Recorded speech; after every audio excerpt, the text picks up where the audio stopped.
I'm here now with Gary Price of the 77 Ranch. Gary, can you tell us a little bit about your family's ranch? You bet. We bought the ranch, the first part of the ranch, back in 1976. Got an opportunity to buy 272 acres from an old friend of mine named Lee Lowe. And I first met Lee when I was 8 years old. And the opportunity came up, so we bought the 272 acres. It's a family operation. Our son runs a ranch north of Fort Worth now, and he'll come back someday. Cow-calf operation, and a lot of the ranch was in cotton many years ago, so we've gone in and reseeded a lot of those old cotton fields. But we're really fortunate. We've got part of the old native grass prairie, the Blackland Prairie ecoregion, that was never plowed, so that's very important to us. And we rotate 2 herds of cattle through about 2,500 acres. We're located about 50 miles due south of Dallas, so we've got some pressures there, from the development in that area. But we background all of our calves, and we'll put some value-added claims on those cattle, and then they'll usually go to Nebraska or either to the Panhandle in West Texas. Well, thanks for having us out to this beautiful location today. You mentioned being very close to Dallas, the Dallas-Fort Worth area. What are some of those pressures on your land that you're seeing from being so close? Sure, the Metroplex continues to grow.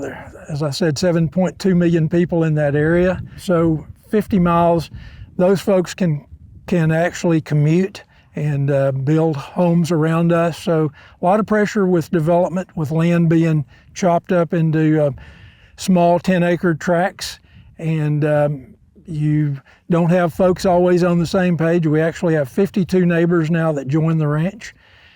Also, there's a lot of interest now in renewable energy. So we've had literally 14 companies from around the world contact us about a renewable energy project, whether it be wind or solar.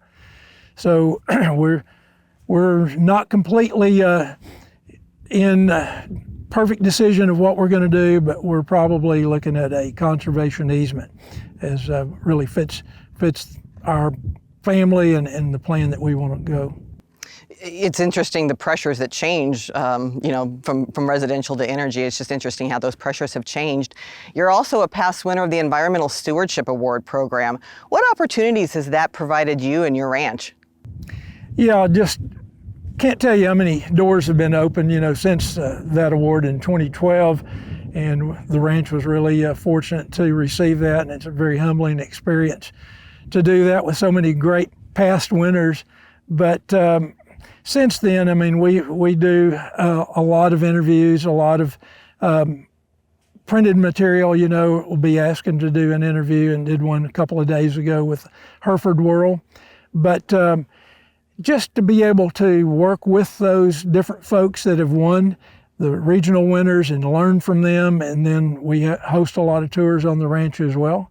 And that's very rewarding, and there's a lot to learn from everybody. You never really conquer this, and you never should stop learning. So it's opened a lot of doors for us, and we're very thankful for that. You get to teach and learn about different techniques. That's fantastic. Yeah. You also have a very interesting relationship with McDonald's, and you're part of their Flagship Farmer Program. Can you tell us a little bit about that and how you got started?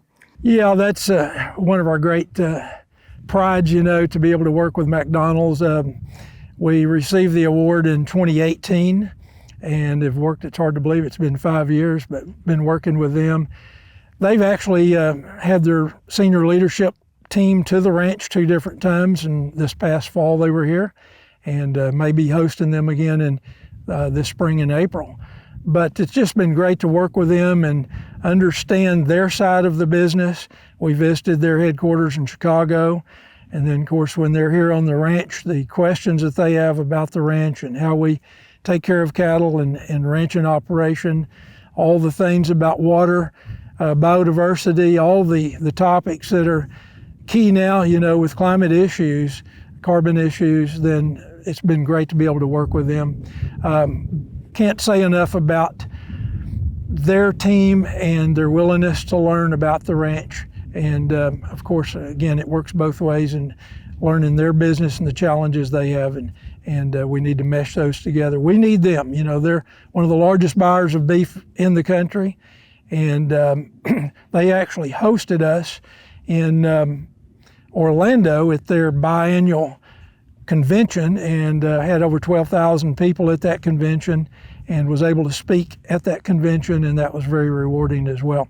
Meet all kinds of their franchise owners from all over the world, and we came away from there with a much better understanding of their side of the business. And again, we need them and they need us, so it's a great relationship. You got to have somewhere to send that beef to, Yeah. that you work so hard to produce. As that partnership's evolved, what opportunities do you see in the future for both you and McDonald's and customers of McDonald's? Well, as you know, I mean, climate is the issue. We think now there are a lot of companies that are, food companies especially, that are looking at carbon issues and trying to be carbon neutral and reduce their carbon footprint. So it's a great opportunity that these companies and consumers as well are looking at the land and how we raise and produce beef. So with that in mind, I mean, how could you have a better partner than McDonald's to be able to help send that message? And they have crazy capability, you know, of marketing and be able to touch that consumer that we don't have. So a great relationship there. It's not just about carbon, we know, it's about water issues, and when we're taking care of the land and we're growing a lot of grass and we're doing it correctly, it's not just carbon sequestration, which is a big thing, but it's also how water infiltration takes place, how we have cleaner streams. And if you look at the lake we've got here, it was built in the late 50s. Their fish are jumping as we're speaking here today. So clean water. When we have fishermen down here that are catching big bass out of here, they tell us, you know, that this water is so clear they can't believe it. But grass is probably the best filter you could have. So working with them has been outstanding, and we think the relationship will be continuing, and we look forward to that. Yeah, very important. As we celebrate Ag Day today, and all that goes into producing beef, and then all that goes into selling beef to consumers, whether it be McDonald's or some other outlet, why is it so important for anybody that touches that product to connect with consumers about beef production? Just very important that the consumers understand.